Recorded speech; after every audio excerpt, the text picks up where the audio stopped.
amma xiqqoo dadhabdeetti fakkaata walaloo jettu walaloo sahaabaa caasana jettu sahaabaa caadaa sana jettu miyuutirra jirtu shi miyuutirra jirtu sahaabaa caadaa simboo si mijataa walaloo sahaabaa caadaa jechuuf miyuutirra jirtu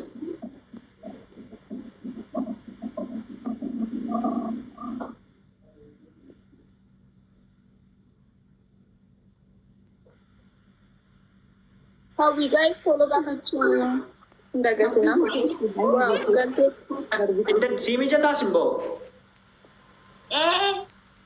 ayye itti fuftaa fi uummata 2,000tu si daawwataa jira jechuudha irra keessa taa'anii si ilaalaa jiru nama baay'ee si daawwataa uummati kun si jaallataaf dhufanii yeroo sharra gadaa toltadee simboo jechaa turan koomentii irratti uummati baay'ee si jaallata soo itti fufii fi walaloo kee jedhii fi erga walaloo jetteen booda immoo xiqqoo ishee boqonnaa fudhattee itti deebitaa jechuudha walaloo kee itti fufii.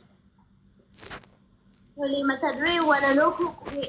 Yooni Afaan Oromoo wareegamaan argame hayyootaaf goototatu lafee isaaniin ijaare sidaan isaa lafeedha dhiigaan barreeffame tokko tokkoon qubee akka hiikne afaan abbaa gadaa bu'uura waan hundaa baabarree barreessinu bu'aa haayilee fidaa caccaba lafee hayyoota har'a nuuf carraa guddaa daadirree goonnetti dhume dilbii ta'ee nu hundaa eenyummaa oromtichaa ibsituu seenaaf aadaa faaggaa sagalee Oromoo falmataan ittiin boonu gaagaraa nu geessi har'aa waan feene yoo sin goonu har'a kan hundaa taatee hayyoon nu siin baratu iyyinee simboo har'aan jiru kan qaaneffatu jaajilbaa ragaatti kufuuf turjumaan isaa beera kaayyoon hayyoota keenyaa galmisaas milkaa'eera lammata lammii keenyaa qubee ormaa hin leellisin maa mirga kee falmi dhiisi maqaa ormaa ofiif hin baasin dhiisi maqaa ormaa ofiif hin baasin naannoo kee naanna'e ilaali Oromoo odaa galmaa ta'e hunda caali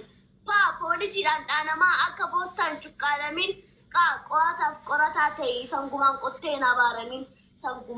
hin abaaramin raarorrootti harka hin kennin seenaan darbee nuuf raagaadha sagalee tokkummaan salphisii kana qoricha alagaa tokkummaan yoo kaane galma keenya ni geenya ummata Afrikaaf miti addunyaaf seenaa keenya ummata Afrikaaf miti addunyaaf seenaa keenya waaqa kadhu walii galii kana kan sirraa balleessu xaxabeexxaba ormaa fi xaaxoo burjaaja'uu haa dhiisnu yaada alagaa fi yaaddoof nu daddafnee ofirraa haa ittisnu zayitii ormaa nyaachaa dhadhaa ormaaf hin ergisnu zayitii ormaa nyaachaa dhadhaa ormaaf hin ergisnu galatoomaa.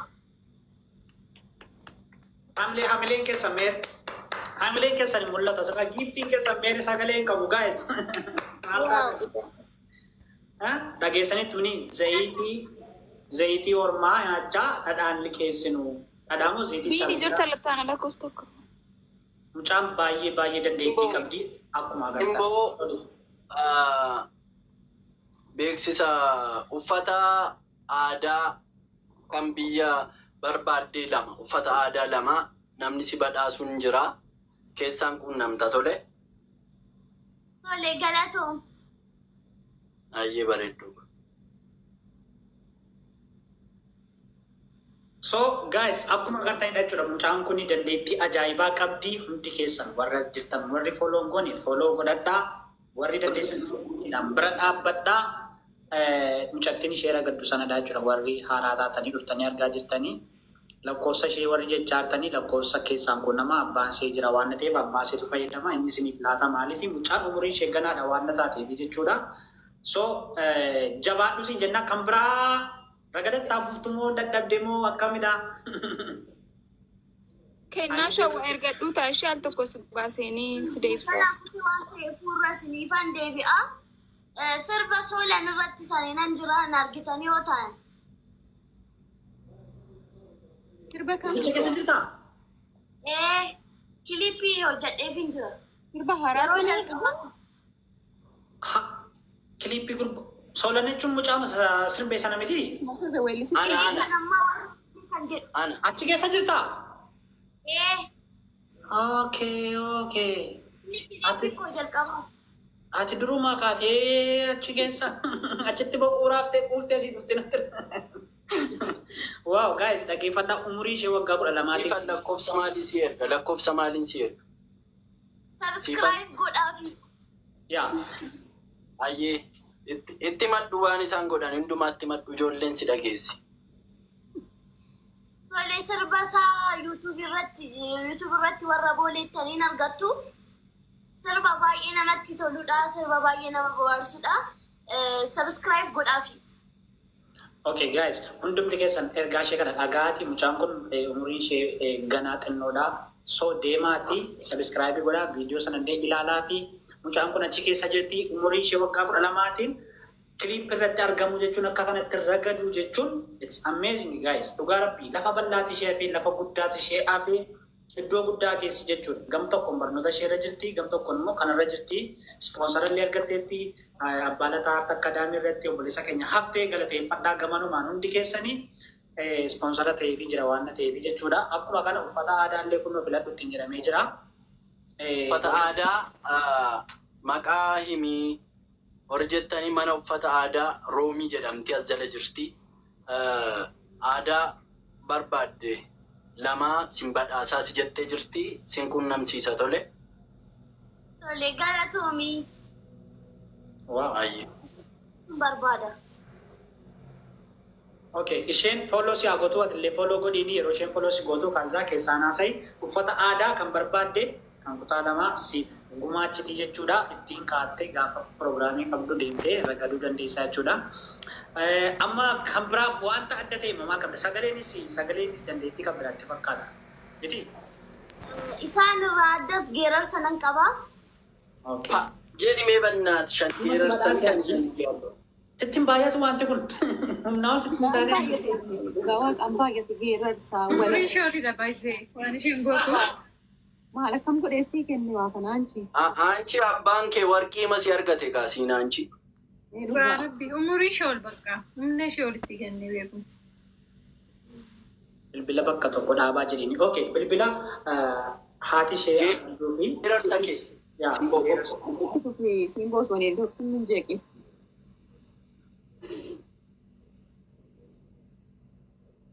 Tole birbirsa mootii mukaa riqaa malee yaabanii abbaan ofii mootiidha dura malee waamanii isa kutaa uffatu isa dhugaa dubbatu isa gabatee baadhu isa camadee laatu yoo irbaanni koo dhufu bira nafuu qabeen koo yoo nabbee koo faarsu bira naftu harmeen koo harmeen uccaawwan mara akka mucaa balbala harmeen uccaawwan deessa akka waan abaddeessa taasiriira jetti odaa itittuu jetti harka tokkoon caalii baatti harka tokko naannallaatti yaa footo caalii nama yaa boontu sanyii nama dachee nagaa bultee yaa guddittii dhugaa jaatti garaa marga irri kee miidhanii jalli kee bishaanii sirra hurrii yaafnaa sirra qonnee nyaannaa waan aga bunna godhee bishaan nyaata keen dubbadha waan dheebunna godhee bishaan keen dubbadha waan alaganna godhee lammi keen dubbadha waan lamminaaf godhee bara darbeen dubbadha galatooma. Thank you. wow. Guys, ana akkamitti akkas ilaalaa kana warra jala jirtan. Jecha nama dhabsiisu baay'ee. Sagalee ishee hammam akka qaalaa ta'e. Humna kee olii rabbii si haa guddisu. Dhugaan jecha hin qabu bakka rabbi si haa guddisu. So warri puush gochaatan galatooma ammallee itti xinnaataa guys warra jala jirtan warri dandeessan mallattoo tiiktaakii ababaa qocaa korophee jaldeessa hundi sagaddiisa hin barbaadamu. Warra kaaniif iyyuu callistanii laachaa wattu mee wucaa kanaaf laadhaa dhugaa rabbii isheedhaaf laadhaa. Jirra jedhaanii. Haamilee turaaniin jedhaan. Yaa faamilii tora. Dubbisa ammaa konnekshinii na jalaa ba'ee waan ta'eefu yeroo tokko irra sinii deebi'u. Okay. Nuti tola deebi'u. Maal taate? Uummati kun kokkumi sadi siinsi ilaaluuf taa'aa bara. Nama kuma sadi as jira. Hin booko. Nama kuma sadi si daawwachaa.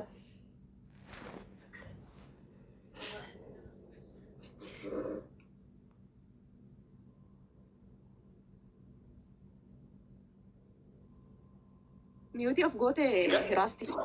Gara caalu ishee mul'isaa ishee abbaa simboo uummati waraabachuu barbaada waan ta'eef xiqqoo ishee akkas. Yaa. Gidduu gidduudhaan garuu mul'achuun dagatinnaas nakkan cufneef.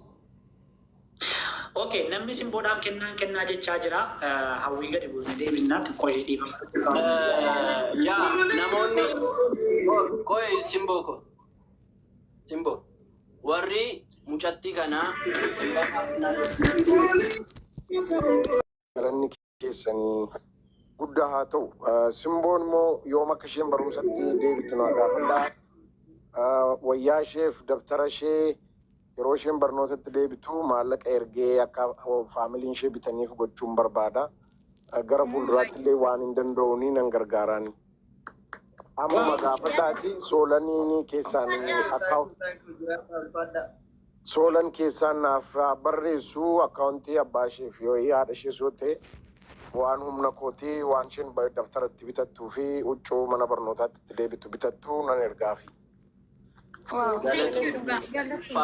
bakka guddaa galatoomii namni akkasaa mucattii kana jajjabeessitanii ni jirra as jala yoo jettanii nu beeksisaa nama as jala nama tokko bakka isinii hambisnee jidduun nama gashaa deemnaa jechuudha. Galatooma ulfaadhaa waaqayyo isinii eebbisu. Dabilji baay'ee galatoomii barbaadanii isiniif hin bu'aa. Yoon taa'ee ilaalis natti tolaa. Yoo nama galchuu barbaadan immoo na buusisu ol. Rakkoon qabu namni giiftii qaba taanaan ol galchinaa ati immoo soodaan akkaawuntii isaanirraa fuudhiitii isaaf ergii na baay'ee galatoomii dabilji waan sin jedhu ishii sirrii bareedaa. Yaani sool amma yoo na ergitee yaani No, sinimma beekan sina mana. Simiti. Simiti. Warra lafaati.